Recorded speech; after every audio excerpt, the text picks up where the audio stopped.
Payal, first of all congratulations, आपका खेल लोगों को काफी पसंद आया, आपको लोग काफी पसंद कर रहे हैं, लेकिन कहीं ना कहीं कहा जा रहा है, लोग ऑडियंस कह रहे हैं कि ये जो एविक्शन था अनफेयर था, तो इस पर आपका क्या रिएक्शन है? बिल्कुल सही कहा जा रहा है। ये जो एविक्शन हुआ है, मैं एविक्ट हुई हूँ इस गेम से, वो अनफेयर था। मुझे इस गेम में अभी और खेलना था, मैंने तो खेलना स्टार्ट ही नहीं किया था। और मैं अगर निकली हूँ इस घर से तो वोटिंग की वजह से नहीं निकली हूँ। मुझे पूरा सपोर्ट मिला है जनता का, पर जो अंदर घर वाले थे, घर वालों की वजह से जो है मुझे इस गेम से आउट होना पड़ा, निकलना पड़ा। तो ऐसे कौन से घर वाले लग रहे थे आपको कि जिन्होंने कहा कि आपको निकलना चाहिए, जिन्होंने आपको सपोर्ट नहीं किया? जी, सबसे पहले दीपक जी, क्योंकि उन्होंने मुझे नॉमिनेशन की उसमें डाला था, और दूसरा नेजी भाई। और नेजी भाई का मुझे बुरा नहीं लगा, क्योंकि उन्होंने कल के एपिसोड में बोला है कि मैं बहुत मतलब मुझे बहुत बुरा लग रहा है कि पायल मेरी वजह से गई है, और शायद मेरा वो डिसीजन गलत था। तो जो एक थोड़ा सा दुख था मुझे भाई को लेके कि उन्होंने ऐसा बोला, वो अब क्लियर हो गया है कि उनको ये एहसास हो गया कि उनकी वजह से आज मैं उस गेम में नहीं हूँ। पर दीपक जी के लिए मुझे बिल्कुल भी सरप्राइज नहीं हुआ, क्योंकि वो ऑलरेडी अपने दिमाग में ये चीज बैठा के बैठे थे कि ये 3 लोग एक ही घर से आए हैं और इनके 3 वोट एक साथ हैं, ये मिलके खेलेंगे। उन्होंने हमें इंडिविजुअल देखा ही नहीं, और वो चाहते ही नहीं कि हम इंडिविजुअल इस गेम में रह के खेल सके। वेल आपने दीपक जी की बात करी, मैं बात करूँ नीरज जी की। उन्हें ऐसा लगता है कि दीपक एज अ विनर निकल सकते हैं। वो बहुत अच्छे प्लेयर है, जस्ट बिकॉज वो अभी व्हील चेयर पर है या उनका फ्रैक्चर है, इसी वजह से वो अपनी गेम को ज़्यादा एक्सप्लोर नहीं कर पा रहे। क्या कहना है आपको इस बारे में?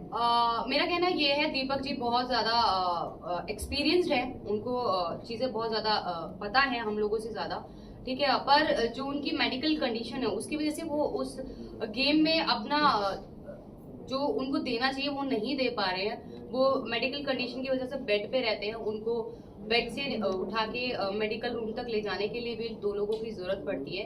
तो मुझे ऐसा लग रहा है कि उनको इस वक्त ना बुला के शायद नेक्स्ट सीजन में अगर बुलाते तो वो शायद बहुत ज्यादा अच्छे से खेलते और शायद विनर भी हो सकते थे।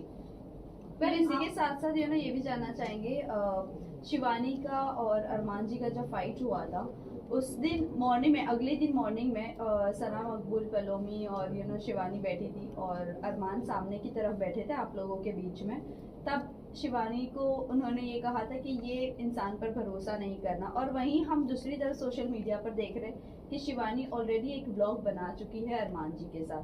मतलब वो उनको पहचानती है 2 साल पहले की है। वो 2 साल पहले एक्चुअली क्या था कि हम लोगों की ग्रैंड मैरिज हो रही थी, मेरी और अम्मान की। मेरा सपना था जो वो पूरा कर रहे थे, तो उस ग्रैंड मैरिज में शिवानी ऑल्सो इन्वाइटेड, वो इन्वाइटेड थी। उस टाइम तकरीबन उसके 1.5 मिलियन या 2 मिलियन सब्सक्राइबर थे यूट्यूब पे। तो वो हमारी शादी में आई थी एंजॉय करने, तो वो 2-2.5 साल से हमें ऑलरेडी जानती थी। जी। वेल अभी ये जो उन्होंने कहा है कि इन पे भरोसा नहीं करना चाहिए, वो बहुत शातिर है, क्या कहना चाहोगे इस चीज को लेकर आप? शिवानी के लिए आप बोल रहे हैं? यस जी, शिवानी, क्योंकि गेम के अंदर आने के बाद जिस शिवानी को हम जानते थे वो शिवानी उस गेम में रही नहीं। वो मतलब कहते हैं ना, वो पहले से प्लान करके गई है, मुझे ये करना है तो मैं कैमरे के सामने रहूंगी, मैं ज्यादा दिखूंगी, तो वो वही काम कर रही है। वो अपनी भाषा को लेके बार बार बोलती है कि मेरी भाषा लोगों को समझ नहीं आती। दूसरा, वो लोगों के सामने ऐसा प्रेटेंड करती है कि वो बच्ची है, वो छोटी है, पर ऐसा कुछ नहीं है, वो छोटी नहीं है गाइस, वो अपने घर को खुद चलाती है। और कोई भी छोटा बच्चा बिग बॉस शो में नहीं खेलने आता है, कोई समझदार ही बिग बॉस ऐसे कंटेस्टेंट लेके आता है जो गेम को खेल सकता है और खेलने की कैपेसिटी रखता है और जीतने की भी रखता है, तो वो बच्ची नहीं है। दूसरा, उसकी हार्श बात करने का तरीका, वो अपने से बड़े की रिस्पेक्ट नहीं करी है, जैसे कि उसने रणवीर जी से बदतमीजी की, अरमान जी से करी बदतमीजी, मेरे से और क्योंकि हम ऑलमोस्ट हम सभी उससे बड़े हैं। अगर वो 22 साल की है तो आई वॉज 32 ईयर्स, मैं 32 साल की हूँ, तकरीबन 10 साल उससे बड़ी हूँ। तो उसने सबके साथ जो है बहुत रूड तरीके से बात करी और किसी को भी अच्छे से बात नहीं करती है। वेल कई लोगों का ये भी कहना है कि हमें दूसरी मनीषा रानी नहीं चाहिए, एक ही काफी थी। तो आपको लगता है वो मनीषा रानी बनने की कोशिश कर रही है और दिल जीतने की कोशिश कर रही है लोगों को? पर जो मनीषा रानी ने जो खेला और उसने अपने आप को दिखाया है बिग बॉस में, वो एक पॉजिटिव वे से, उसकी सिर्फ लैंग्वेज सेम थी, पर वो बिल्कुल भी अपनी शिवानी जैसी बिल्कुल भी नहीं थी। उसका नेचर बहुत ही अच्छा है और शिवानी जो है लोगों को डोमिनेट कर रही है। वो जिस तरीके से चिल्ला चिल्ला के बोलती है अपनी बात आगे रखने के लिए, वो चिल्लाती है लोगों के सामने, बदतमीजी करती है।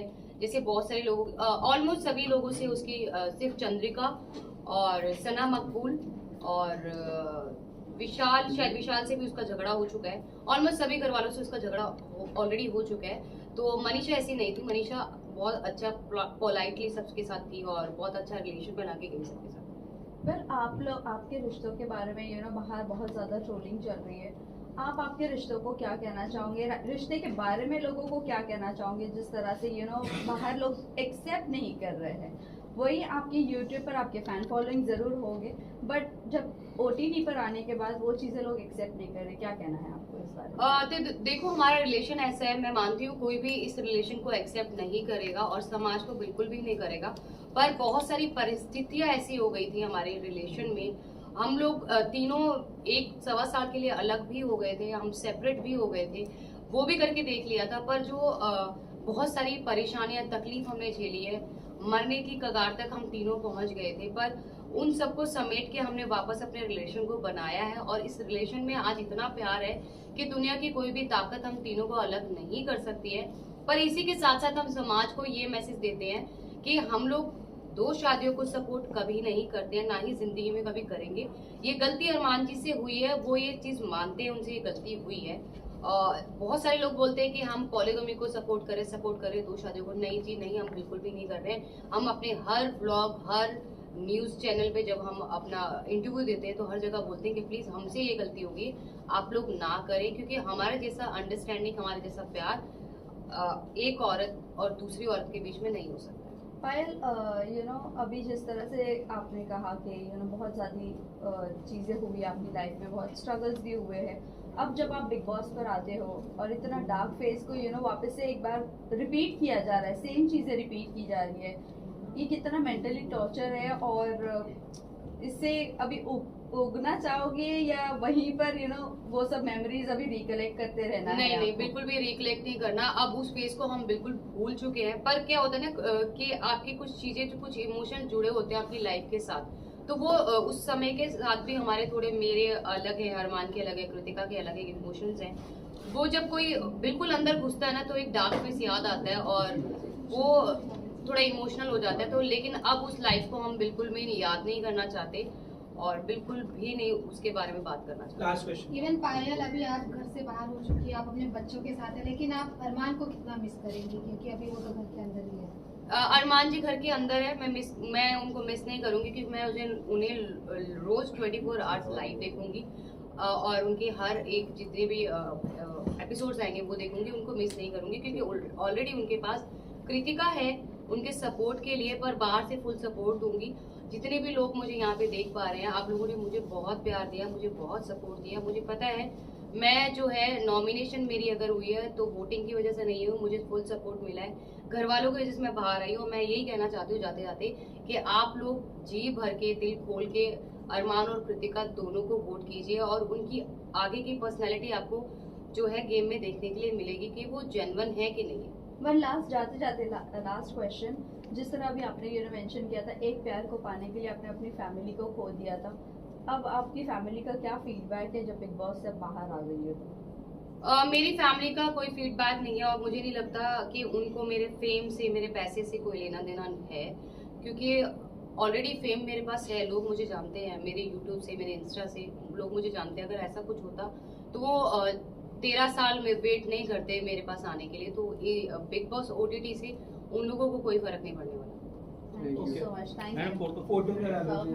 Visuals camera